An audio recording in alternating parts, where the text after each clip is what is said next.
Grabe yung mga customer ko. Nakalagay na schedule sa kanila. Umaga.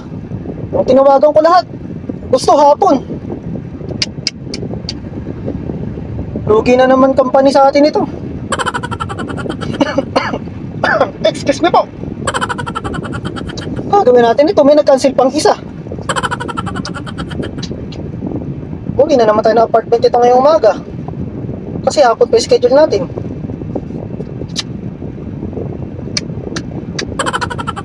Tumawag pa sila. Kung hapon pala gusto nila, nakalagay sa schedule nila umaga. May mali sa wrong.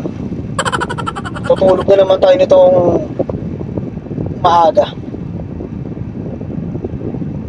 Ay nako, ginaganahan pa naman ako ngayong umaga magtrabaho. Tara, pasok na tayo sa loob ng apartment. Tulog na lang tayo. Hapon na tayo gigising.